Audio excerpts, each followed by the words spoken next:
بسم اللہ الرحمن الرحیم نحمدہ و نصلی علی حبیب الکریم۔ سورہ بقرہ کی آیت نمبر 177۔ ليس البر أن تولوا وجوهكم قبل المشرق والمغرب ولكن البر من آمن بالله واليوم الآخر والملائكة والكتاب والنبيين وآتى المال على حبه ذوي القربى واليتامى والمساكين وابن السبيل والسائلين وفي الرقاب وأقام الصلاة وآتى الزكاة والموفون بعهدهم إذا عاهدوا والصابرين في البأساء والضراء وحين البأس أولئك الذين صدقوا وأولئك هم المتقون۔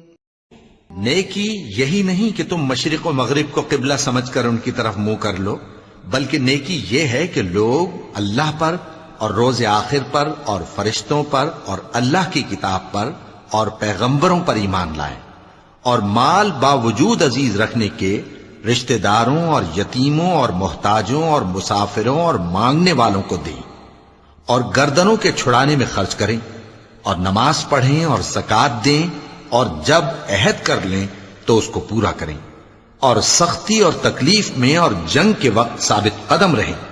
یہی لوگ ہیں جو ایمان میں سچے ہیں، اور یہی ہیں جو اللہ سے ڈرنے والے ہیں۔ اچھا، اس آیت کا شان نزول یہ ہے کہ یہ آیت جو ہے یہود و نصارہ کے حق میں نازل ہوئی تھی، کیونکہ یہود جو تھے انہوں نے بیت المقدس کے مشرق کو، اور نصارہ جو تھے انہوں نے اس کے مغرب کو قبلہ بنا کے رکھا ہوا تھا، اور ہر فریق جو تھا اس کا گمان یہ تھا کہ صرف اس قبلہ کی طرف منہ کرنا کافی ہے، کہ ہم اس کی طرف منہ کر لیں گے تو ہمارا ایمان جو ہے نا وہ مکمل ہو جائے گا، چاہے ان کی نیتیں کیسی بھی ہیں، چاہے ان کے جتنے بھی وہ بدنیت ہیں، منافق ہیں، لیکن ان کا یہ ایمان تھا کہ اگر ہم اس کی طرف منہ کر لیتے ہیں تو بس ہمارا ایمان جو ہے نا مکمل ہو جاتا ہے۔ تو اس آیت میں ان کا رد فرمایا گیا ہے کہ مشرق اور مغرب کی طرف منہ کر لینا ہی کافی نہیں ہے، اصل نیکی تو ان عقائد پر ایمان رکھنا ہے جو اللہ نے بیان فرمایا ہے۔ اب اس آیت میں نیکی کے جو ہیں 6 طریقے بیان فرمائے گئے ہیں، ٹھیک ہے۔ سب سے پہلے ایمان لانا، مال دینا، نماز قائم کرنا، زکوٰۃ ادا کرنا، عہد کو پورا کرنا، صبر کرنا۔ ایمان سے مراد اب کیا ہے؟ یہ 3 چیزیں ہو گئی۔ اب ایمان لانا، ایمان سے مراد کیا ہے؟ اللہ پر ایمان، قیامت پر، فرشتوں پر، اللہ کی کتابوں پر، اس کے نبیوں پر ایمان، ٹھیک ہے۔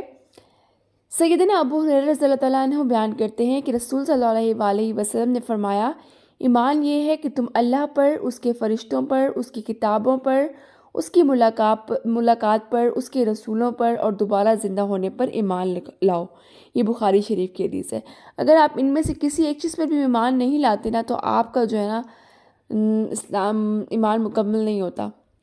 دیکھیں، آپ اس کے فرشتوں پہ ایمان نہیں لائیں گے، اس کے نبیوں پہ نہیں لائیں گے، اور اس کے ملاقات پر ایمان نہیں رکھتے تو آپ کا ایمان مکمل نہیں ہوگا۔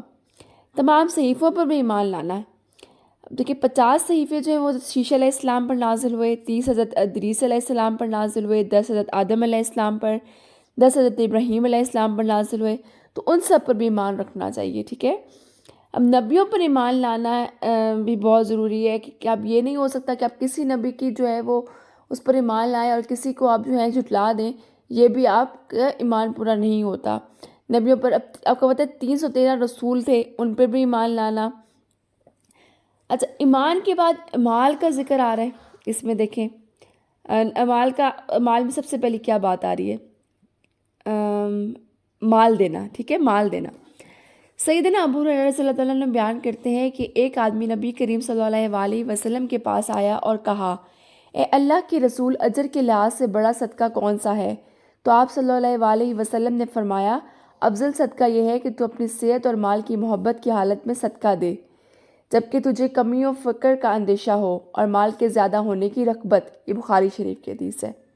مطلب اب آپ کو یہ بھی ڈر ہو کہ بھئی آپ کو محبت بھی بہت ہو اپنے مال سے، رغبت بھی آپ کو ہو کہ میرا مال زیادہ ہو، اور آپ کو یہ بھی پریشانی ہو کہ میں کہاں سے پورا کروں گا، اور اس ٹائم آپ جب صدقہ دیتے ہیں تو وہ سب سے بڑا، اس کا اجر سب سے زیادہ ہے، سب سے افضل وہ صدقہ ہے۔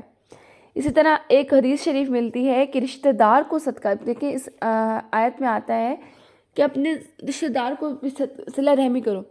اب دیکھیے رشتہ داروں کے ساتھ جب آپ صدقہ کرتے ہیں نا تو اس میں دو ثواب آ جاتے ہیں، ایک صدقے کا ثواب آتا ہے اور ایک صلہ رحمی کا آتا ہے، کیونکہ ظاہر سی بات ہے جب بھی آپ نے کسی کا ہیلپ کرنی ہے تو سب سے پہلے کہاں کرنی ہے؟ اپنے رشتہ داروں میں۔ یہ نہیں کہ آپ اپنے رشتہ داروں کو چھوڑ کے اور چوتھے محلے میں آپ کسی کی مدد کرو۔ سب سے پہلے جو حق ہے وہ کس کا ہے؟ آپ کے رشتہ داروں کا ہے، اس کے بعد دوسرے لوگوں کا حق ہے۔ اس کے بعد آ جاتا ہے کہ یتیموں کے ساتھ حسن سلوک کرنا۔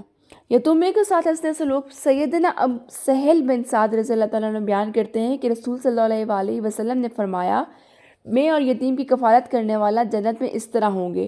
آپ نے شہادت کی انگلی اور بیچ والی انگلی کی طرف اشارہ کیا، مطلب ان کو جوڑ کے دکھایا کہ ہم اس طرح ہوں گے۔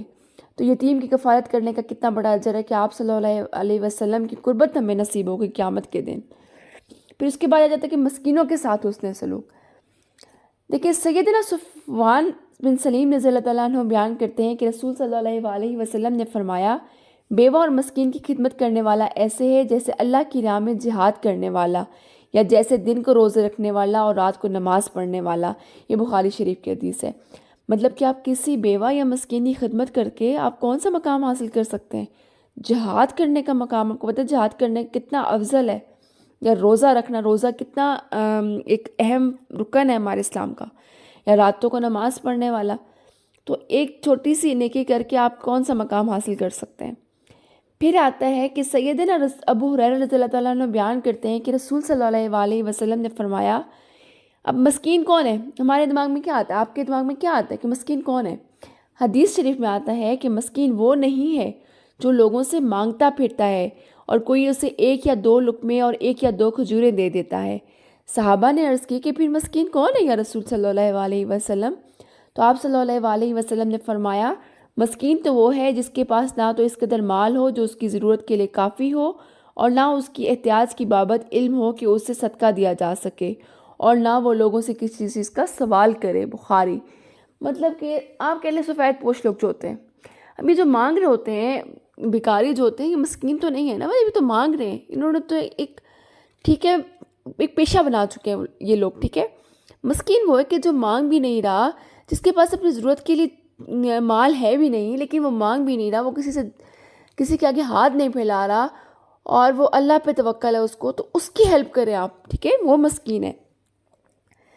پھر آگے آ جاتا ہے کہ مسافر کے لیے، دیکھیں سیدنا ابو سعید حضری رضی اللہ تعالیٰ عنہ بیان کرتے ہیں کہ رسول صلی اللہ علیہ وسلم نے ایک آدمی کے سوال کے جواب میں فرمایا، بے شک یہ مال بھی خوشگوار اور دل پسند ہے، تو مسلمان کا وہ مال کتنا اچھا ہے جس مال میں سے وہ مسکین، یتیم اور مسافر کو دیتا رہتا ہے۔ یہ بھی بخاری شریف کی حدیث ہے۔ یعنی کہ کوئی مسافر ہے، اس سفر میں ہے، اس کو مال کی ضرورت ہے، تو اس کو مال دینا بھی بہت افضل ہے۔ اس کے بعد آ جاتا ہے سیدنا ابو آتا ہے آیت میں آ رہا ہے کہ جو کوئی کسی مسلمان کو آزاد کرے، ٹھیک ہے، تو اس کے بارے میں اب حدیث آتی ہے۔ ابو ہریرہ رضی اللہ تعالیٰ عنہ بیان کرتے ہیں کہ رسول صلی اللہ علیہ وسلم نے فرمایا، جو شخص کسی مسلمان غلام کو آزاد کرے تو اللہ اس غلام کے حصے کے ہر اس کی آزادی کے بدلے آزاد کرنے والے کے جسم کے بھی ایک ایک اس کو دوزخ سے بچائے گا۔ یہ بھی بخاری شریف کی حدیث ہے۔ یعنی کہ کتنا بڑا آپ نے غلام کو آزاد کروایا، مسلمان غلام کو آزاد کروایا، اور آپ کا جتنے اس کے آزاد ہوئے نا، مطلب اوبویسلی جب آپ آزاد کرواتے ہیں، کوئی بھی آزاد کروائے گا تو اس کا ہر عضوی آزاد ہوگا نا۔ ویسے تو نہیں ہے کہ اس کی دھڑ جو ہے وہ وہیں پہ اور سر جو ہے وہ آزاد ہو جائے، ایسے تو نہیں ہے، پورا اس کا انسان کا پورا جو جسم ہے وہ آزاد ہوگا۔ تو اللہ تعالیٰ نے حدیث پاک میں آتا ہے کہ جو آزاد کرائے گا تو آزاد کرنے والے کے جسم کو بھی ایک ایک اس کو دوزخ سے بچایا جائے گا۔ پھر آ جاتا ہے کہ نماز قائم کرنے والے، دیکھیں نماز کا تو ویسے ہی بہت زیادہ تاکید ہے، ٹھیک ہے، زکوٰۃ ادا کرنے والے، اپنے عہد کو پورا کرنے والے، سیدنا عبداللہ بن عمر رضی اللہ تعالیٰ عنہ بیان کرتے ہیں کہ رسول صلی اللہ علیہ وسلم نے فرمایا، عہد شکن کے لیے قیامت کے دن ایک جھنڈا نصب کیا جائے گا، پھر پکارا جائے گا کہ یہ فلاں ابن فلاں کی عہد شکنی کا نشان ہے۔ یہ بھی بخاری شریف کی حدیث ہے۔ مطلب کہ عہد وعدہ نہیں پورا کیا۔ کتنی کامن سی بات لگتی ہے، ہمیں کسی سے وعدہ کر لیتے ہیں اور اس کو پورا نہیں کرتے، لیکن اس کے لیے آپ سوچیں قیامت کے دن کیا ہوگا، آپ کو نومینیٹ کیا جائے گا، بھئی یہ بندہ ہے، اس کا جھنڈا لگایا جائے گا، اور یہ بندہ بھئی وعدے کرتا تھا اور مکر جاتا تھا، اور آپ نومینیٹ ہوں گے۔ اگر آپ کو 4 بندوں کے سامنے بھی کوئی نومینیٹ کر دے کسی بری بات کے لیے تو آپ کو کتنا برا فیل ہوگا۔ اور آپ سوچیں کہ قیامت کے دن جب پورا عالم وہاں پہ اکٹھا ہوگا، سب اکٹھے ہوں گے، اور آپ کو نومینیٹ کیا جائے کسی بھی برائی کے لیے تو آپ کو کتنا برا فیل ہوگا، کیسی فیلنگ ہوگی آپ کی۔